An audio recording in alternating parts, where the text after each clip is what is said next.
que vocês acham que Jesus pediu aos discípulos que esperassem em Jerusalém antes de começar a missão? Qual a diferença entre receber o Espírito Santo na conversão e ser cheio do Espírito Santo? Vocês acreditam que a promessa do Espírito continua válida para os crentes de hoje? Essas são algumas perguntas que estaremos estudando. A paz do Senhor, povo lindo de Deus, para você que é novo por aqui, eu sou a diaconisa Tânia Anjo, sou professora e superintendente de escola bíblica dominical. Estamos estudando o segundo trimestre das lições bíblicas da editora CPAD de 2025, da classe dos adultos, que tem o tema E o Verbo se fez carne, Jesus sob o olhar do apóstolo do amor. A lição de hoje é a lição 10, a promessa do Espírito. O textuário vai nos dizer assim: E havendo dito isso, assoprou sobre eles e disse-lhes: Recebei o Espírito Santo. João capítulo 20, versículo 22.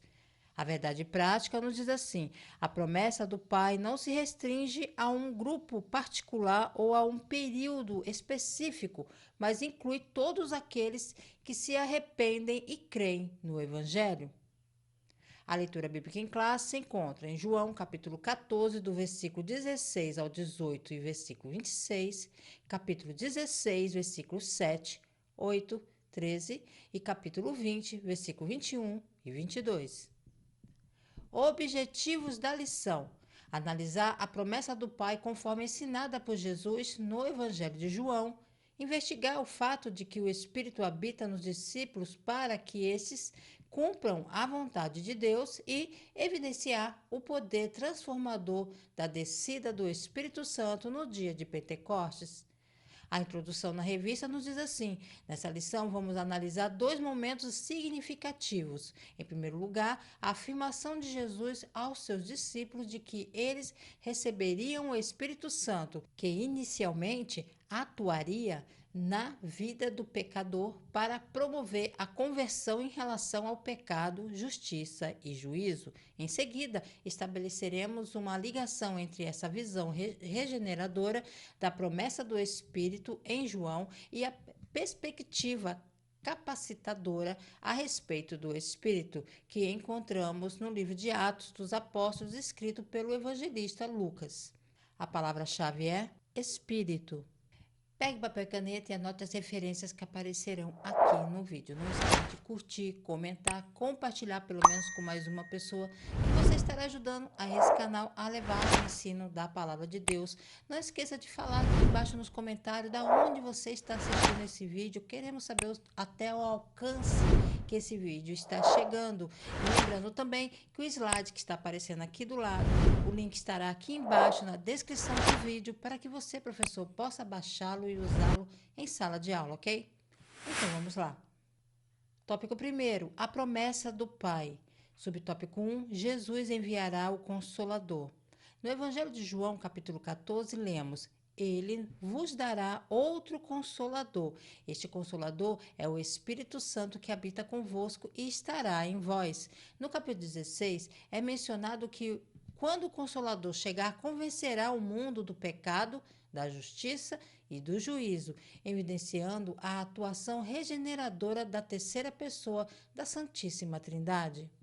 A promessa do envio do Consolador por Jesus é uma das mais significativas do Novo Testamento, especialmente no contexto dos discursos de despedida registrados no Evangelho de João.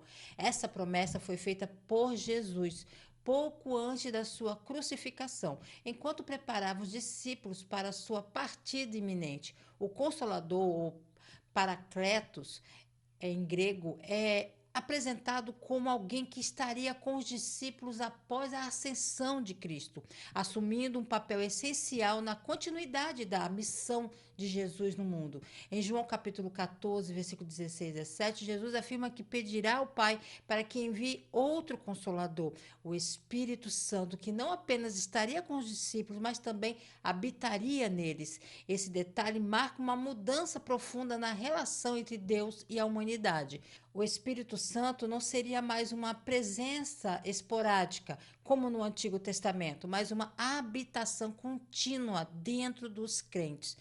Mais adiante, em João 16, versículo 8, Jesus esclarece que o Consolador terá a missão de convencer o mundo do pecado, da justiça e do juízo. Isso revela a atuação transformadora e regeneradora do Espírito Santo, a terceira pessoa da Santíssima Trindade, que atua não apenas como consolo, mas como um agente de santificação e discernimento espiritual. Assim, no contexto do Evangelho de João, o envio do Consolador representa tanto a continuidade da presença divina entre os crentes, quanto o fortalecimento da igreja em sua missão.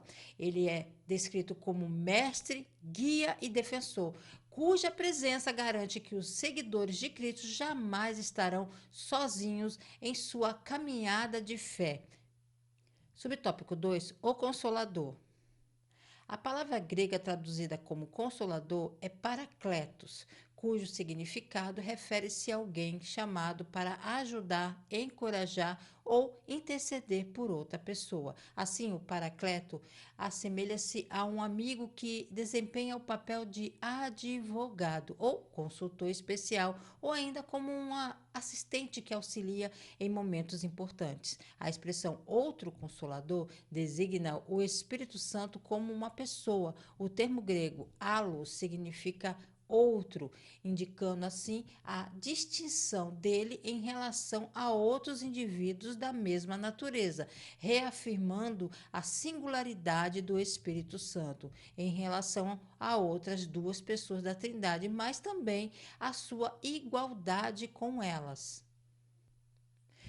Então, a expressão consolador, encontrada nos discursos da despedida de Jesus no Evangelho de João, carrega um profundo significado teológico e linguístico. A palavra grega usada no texto original, paracletos, que significa literalmente aquele que é chamado para estar ao lado de alguém, essa palavra era usada no contexto jurídico da época, mas para designar alguém que atuava como advogado, defensor ou intercessor, mas também podia ter o sentido mais amplo de ajudador, encorajador ou conselheiro, alguém que oferece suporte em momentos decisivos. Quando Jesus promete enviar outro consolador, ele utiliza o termo grego allos, que carrega o peso teológico. Allo significa outro da mesma espécie ou outro do mesmo tipo, indicando que o Espírito Santo seria da mesma natureza que Jesus. E isso não apenas sublinha a personalidade do Espírito Santo, como também a sua divindade e igualdade com o Pai e o Filho, mesmo sendo distintos deles. Em outras palavras, o Espírito Santo não é uma força impessoal, mas uma pessoa divina que continuará a obra iniciada por Jesus, agora de forma interior e espiritual na vida dos crentes. Dessa forma, o uso intencional de paracletos e halos em João 14,16 revela uma teologia trinitária implícita e profunda. O Espírito Santo é apresentado como aquele que permanece com os discípulos, os orienta, os fortalece, os consola e os capacita, garantindo a presença contínua de Deus mesmo após a ascensão de Cristo. Essa compreensão é essencial para a doutrina cristã, pois mostra como o Espírito Santo é tanto distinto quanto plenamente divino, desempenhando um papel ativo e pessoal na vida da igreja e de cada cristão. Subtópico 3: Não vos deixarei órfãos. A palavra grega para órfãos presente em João 14,18 é órfanos. Quando Jesus morreu, os discípulos sentiram-se órfãos. Deve ter sido difícil aceitar o fato de que o Senhor, o Cristo de Deus, estava morto. Não foi por acaso que o nosso Senhor chamava os seus discípulos de filhinhos. Nessa relação pessoal entre Jesus e os seus discípulos, nosso Senhor garantia que eles nunca ficariam órfãos, desamparados ou desprezados. Em João 14,18, Jesus afirma aos discípulos: Não vos deixarei órfãos, voltarei para vós. O termo grego usado aqui, de onde vem a palavra para a nossa língua órfão, no contexto do mundo greco-romano, também na tradição judaica, ser órfão não se limitava à perda de pais biológicos, mas simbolizava abandono, desproteção e vulnerabilidade social e emocional. Na cultura judaica, os órfãos eram considerados um grupo mais vulnerável da sociedade, juntamente com as viúvas e os estrangeiros. A lei de Moisés orientava claramente o cuidado especial com essas pessoas. O próprio Deus era visto como o protetor dos órfãos, além de que se compadecia dos desamparados. Portanto, a imagem de órfão carregava um peso emocional e espiritual forte, sendo símbolo de alguém sem direção, apoio ou identidade familiar. Quando Jesus usa esse termo, ele está tocando em uma realidade sensível e carregada de significado para os judeus. Ao dizer não vos deixarei órfãos, ele não está apenas fazendo uma promessa emocional de companhia, mas uma afirmação teológica. Mesmo com sua morte, os discípulos não seriam abandonados, porque ele lhes enviaria o Espírito Santo, o Consolador, e também porque ressuscitaria e permaneceria espiritualmente com eles. Além disso, é significativo que Jesus chame os discípulos de filhinhos. Essa expressão carinhosa, comum entre os rabinos com seus discípulos, reforça o vínculo íntimo e paternal entre Jesus e seus seguidores. Para os discípulos que viam em Jesus seu mestre, guia e fonte de vida, sua morte representaria de fato a perda de tudo, como filhos que perdem o pai. Daí a profundidade dessa promessa. Eles não ficariam órfãos, pois a relação com Jesus continuaria agora mediada pela presença do Espírito. A sinopse do tópico primeiro nos diz assim: Jesus Cristo garantiu que enviaria o Consolador e que não abandonaria os seus discípulos. Tópico 2. O Espírito habita os discípulos. Subtópico 1. João, capítulo 20, versículo 22. É crucial considerarmos o contexto que envolve os versículos 21 e 22 do capítulo 20 de João. Nessa ocasião, o nosso Senhor apareceu ressuscitado e glorificado. A passagem bíblica onde se encontra os versículos 21 e 22 começa no versículo 19. Assim, o cenário em que Jesus se apresenta ressuscitado o corpo glorificado remete tanto ao contexto anterior como ao imediato de João 20 e 22. Então, o versículo 21 e 22 de João 20 fazem parte de uma das passagens mais significativas do Evangelho de João, em que Jesus ressuscitado aparece aos seus discípulos após a crucificação. Para entender o peso teológico desses versículos, é fundamental observar o contexto imediato e ampliado em que estão inseridos. A narrativa começa no versículo 19, no primeiro domingo após a ressurreição, quando os discípulos estavam reunidos às portas fechadas por medo dos judeus. Nesse cenário de insegurança e luto, Jesus aparece vivo e glorificado, rompendo as barreiras físicas e trazendo paz, como sua primeira palavra, um eco direto da promessa feita anteriormente de que deixaria sua paz com eles. No versículo 21, Jesus repete: paz seja convosco.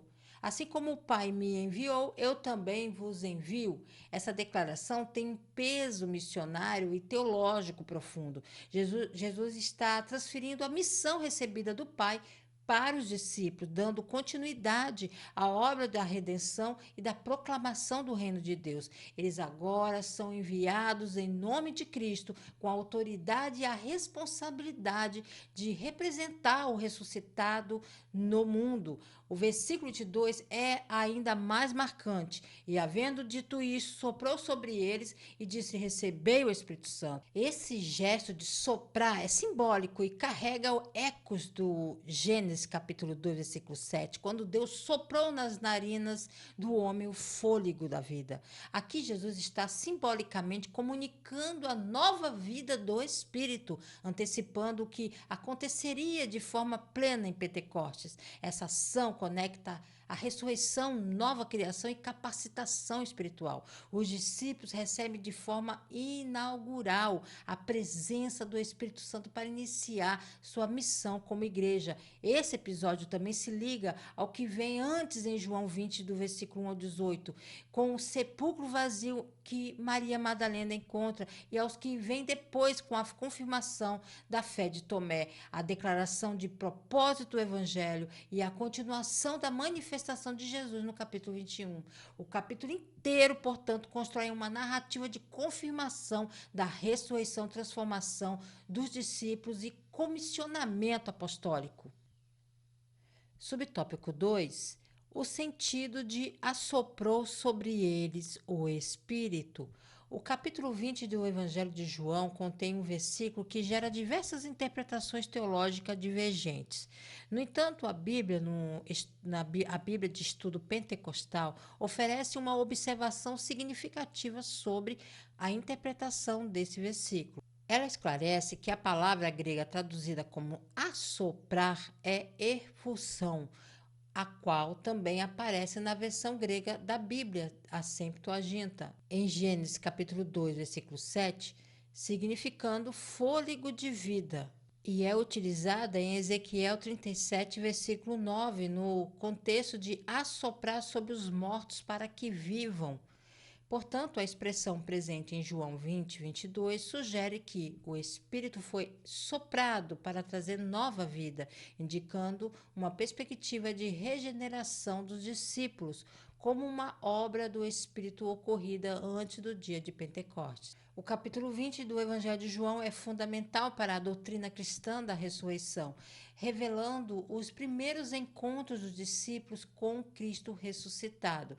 Entre os versículos mais discutidos teologicamente está o versículo 22, onde Jesus sopra sobre os discípulos e diz: recebei o Espírito Santo. A palavra grega usada para assoprar em função, uma palavra grega, um termo raríssimo no Novo Testamento, usado apenas aqui e carregado de profundo simbolismo bíblico.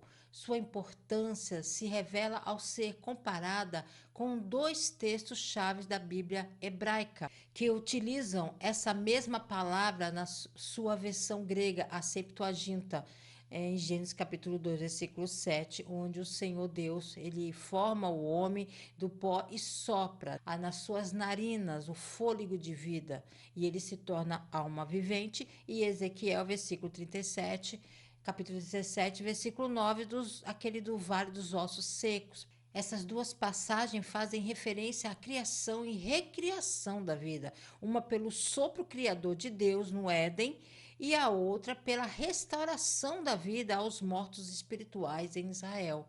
Ao usar a palavra infusão em João 20, 22, o evangelista está claramente fazendo uma associação intencional. Jesus, o Cristo ressuscitado, atua agora como o novo Criador, soprando vida espiritual nos discípulos, simbolizando uma nova criação. Ele está inaugurando uma nova fase da obra de Deus, a regeneração e a capacitação espiritual da comunidade messiânica. A Bíblia de Estudo Pentecostal interpreta esse momento como um tipo de regeneração ou antecipação do que viria a se manifestar plenamente em Pentecostes. Ou seja, João capítulo 20, versículo 22, não contradiz a descida do Espírito Santo em Atos, mas revela uma dimensão complementar. Enquanto Atos descreve o revestimento de poder para a missão, João mostra a ascensão do Espírito como vida interior e regeneradora. Essa visão é coerente com a teologia pentecostal clássica, que diferencia a regeneração, nova vida interior pelo Espírito, do batismo com o Espírito Santo, um revestimento externo de poder para testemunhar. Assim, o sopro é visto por muitos intérpretes pentecostais como um ato simbólico e real de renovação espiritual dos discípulos, uma nova criação realizada pelo próprio Cristo ressurreto. Subtópico 3. Um episódio anterior ao Pentecostes. Em João capítulo 20, versículo 22, também se lê recebei o Espírito Santo. Essa expressão surge como consequência direta da menção assoprou sobre eles, indicando que o Espírito Santo habitou os discípulos naquele momento específico. A partir desse ponto, os discípulos tornaram-se nova criação, completamente regenerados e sendo governados, habitados e vivificados pelo Espírito Santo. Posteriormente, o que ocorreu em Pentecostes seria uma segunda obra distinta e capacitadora do Espírito para os discípulos pregarem o Evangelho, começando em Jerusalém até os confins da terra. Esse ato de Jesus assoprar ocorre antes do evento de Pentecostes, levando a pergunta: o que exatamente aconteceu com os discípulos naquele momento? Para compreender esse episódio, é necessário considerar o desenvolvimento progressivo da obra do Espírito Santo no Novo Testamento e o papel específico de Jesus após a sua ressurreição. Porque os discípulos ainda não eram a habitação do Espírito Santo antes? Antes da ressurreição de Jesus, os discípulos não podiam ser plenamente habitados pelo Espírito Santo, por uma razão teológica fundamental. A redenção ainda não havia sido completada. Jesus ainda não havia morrido, ressuscitado e ascendido ao Pai. Para abrir plenamente o caminho para a nova aliança no Espírito, ele mesmo havia dito: convém que eu vá, porque se eu não for, o Consolador não virá a vós, mas se eu for, vou-lo enviarei. E isso mostra que a habitação do Espírito Santo dependia da obra consumada de Cristo, sua morte e ressurreição. O Espírito não poderia habitar permanentemente nos crentes até que o pecado fosse definitivamente tratado e a nova criação inaugurada. Então, o versículo 22 fala da regeneração e da nova criação. Ao soprar sobre os discípulos e dizer: recebei o Espírito Santo, Jesus está inaugurando a realidade da nova criação, sua morte e ressurreição. O Espírito não poderia habitar permanentemente nos crentes até que o pecado fosse definitivamente tratado e a nova criação inaugurada. A sinopse do tópico 2 nos diz assim: João capítulo 20, 21 e 22 refere-se a um acontecimento que ocorreu antes da descida do Espírito Santo no dia de Pentecostes. Tópico 3, a promessa do Pai no dia de Pentecostes. Subtópico 1, de repente. O aparecimento de Jesus em João 20 refere-se ao período compreendido entre a Páscoa e o dia de Pentecostes. Após a ressurreição, o Senhor glorioso aparece aos seus discípulos. Na Páscoa, o cordeiro da expiação foi sacrificado, sendo Jesus o Cordeiro de Deus, conforme estudado ao longo do trimestre. No entanto, 50 dias depois da Páscoa, celebra-se a festa da colheita no dia de Pentecostes. Foi ao final desse dia ainda não concluído, após Jesus ter feito a promessa de recebimento de poder, que de repente ocorreu um acontecimento extraordinário, o derramamento do Espírito Santo. Após a sua ressurreição, Jesus aparece glorificado aos seus discípulos em diversas ocasiões. Essas aparições ocorreram durante os 40 dias entre a Páscoa, a data da ressurreição, e a ascensão.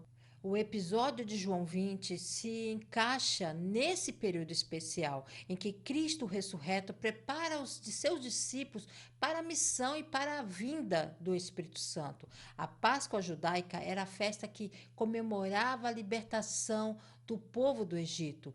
No contexto cristão, ela ganha um novo significado com a morte de Jesus Cristo. Nosso Cordeiro Pascual foi sacrificado por nós. Jesus morre como Cordeiro de Deus, oferecendo em sacrifício pelos pecados do mundo. Sua ressurreição no domingo de Páscoa inaugura a nova criação e o início da era da redenção. O Pentecostes e a festa da colheita. Pentecostes era celebrado 50 dias após a Páscoa, sendo também conhecido como festas da semana, o Shavuot. No Antigo Testamento celebra a colheita dos primeiros frutos Para os cristãos, essa festa passa a ter um novo significado. O Pentecostes tornou-se o dia da colheita espiritual da nova aliança, quando o Espírito Santo foi derramado sobre os discípulos, iniciando a missão da igreja no mundo. O cumprimento da promessa se dá quando Jesus, pouco antes da sua ascensão, instrui os discípulos a aguardarem em Jerusalém pelo cumprimento da promessa do Pai.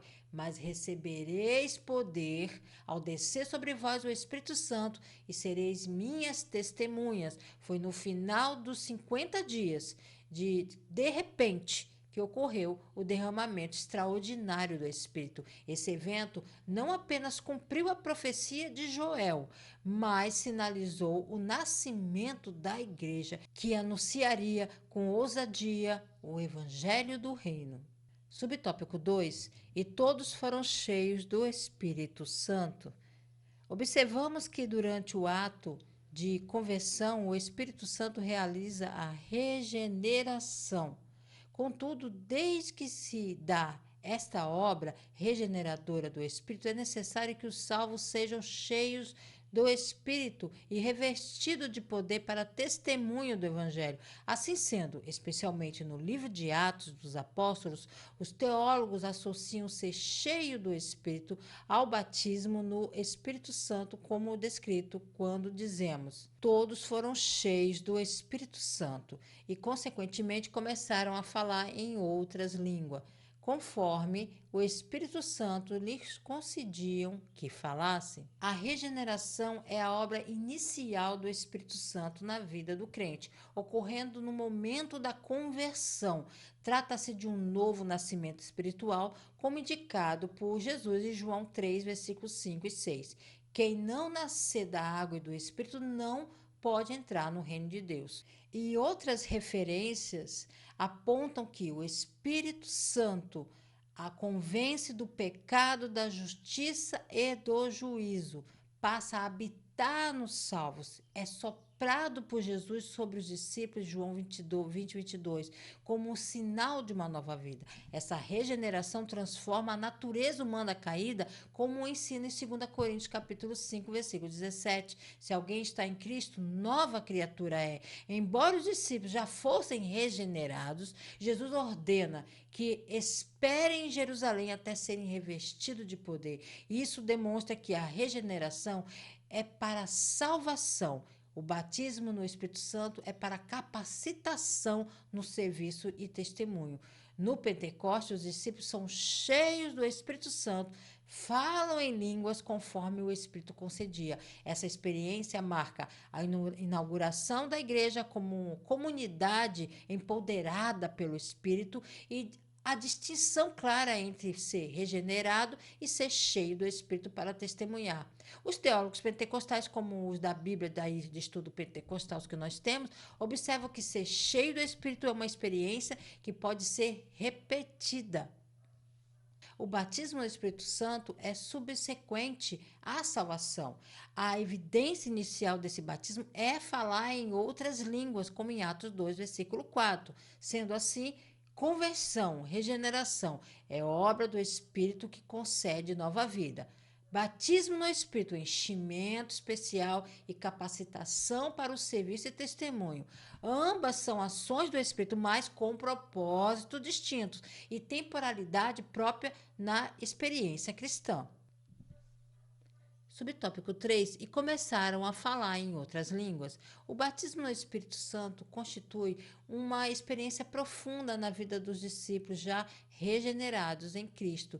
E essa experiência não se limitou àquele único dia. O cumprimento da promessa abrangeu toda a igreja nascente naquele momento e todas as gerações futuras até a volta de Cristo. O falar em outras línguas evidenciou esta obra capacitadora. Apesar de algumas pessoas compreenderem essas línguas nos seus próprios idiomas, eram, na verdade, expressões espirituais concedidas pelo Espírito que habilitou os discípulos a glorificar as grandezas de Deus. Eram línguas desconhecidas por aqueles que falavam, mas compreendida pelos ouvintes. Assim sendo, as línguas mencionadas por Lucas são evidências físicas visíveis do batismo no Espírito Santo. O batismo no Espírito Santo é apresentado no livro de Atos como uma experiência transformadora e capacitadora que ocorre após a regeneração. No dia de Pentecostes, os discípulos já convertidos e cheios de fé receberam uma nova unção espiritual evidenciada pelo falar em línguas. Foi um sinal visível e sobrenatural. E todos foram cheios do Espírito Santo e começaram a falar em outras línguas, conforme o Espírito lhe concedia que falassem. Esse falar em línguas não era resultado de aprendizado humano. Trata-se de línguas espirituais concedidas sobrenaturalmente pelo Espírito Santo. Embora os ouvintes escutassem em seus próprios idiomas, o texto mostra que os discípulos não sabiam essas línguas. Eles glorificavam as grandezas de Deus. Era uma manifestação clara e poderosa do Espírito. Qual foi a abrangência dessa promessa? A experiência de Pentecostes não foi isolada, nem exclusiva aos primeiros discípulos. Pedro, ao explicar o ocorrido, afirma: a promessa vos diz respeito a vós, a vossos filhos e a todos que estão longe, e a quantos Deus nosso Senhor chamar. Assim, o batismo no Espírito Santo, com a evidência de falar em línguas, é vista pela teologia pentecostal como uma promessa para todos os crentes em todas as gerações, um meio de capacitação sobrenatural para testemunhar com ousadia, uma marca contínua do mover do Espírito até o retorno de Cristo. A sinopse do tópico 3 nos diz assim: a promessa do Pai também tem a ver com o derramamento do Espírito Santo, conforme aconteceu no dia de Pentecostes. A conclusão na revista nos diz assim: a promessa do Pai tem a ver com a regeneração do pecado e com a capacitação do salvo para testemunhar do Senhor Jesus em todos os lugares. Essa promessa perpassa toda a Bíblia, se manifesta completamente em Pentecostes e está presente até hoje para todos os que se arrependerem e crerem no Evangelho. Até a volta do Senhor Jesus, a promessa do Pai pode se manifesta na vida do pecador, regenerando na vida do salvo, batizando no Espírito Santo. A promessa do Espírito Santo é um marco essencial na vida cristã. Ela não se limitou aos apóstolos nem ao Pentecostes, mas continua acessível a todos que creem. O Espírito Santo nos regenera, habita em nós e nos capacita com poder para testemunhar com ousadia e eficácia. Como igreja, somos chamados a viver diariamente cheios do Espírito, em santidade, serviço e missão, até que Cristo volte. Deus abençoe você, a sua casa, a sua família. Querendo o Senhor, estarei de volta aqui a mais um Resumo EBD.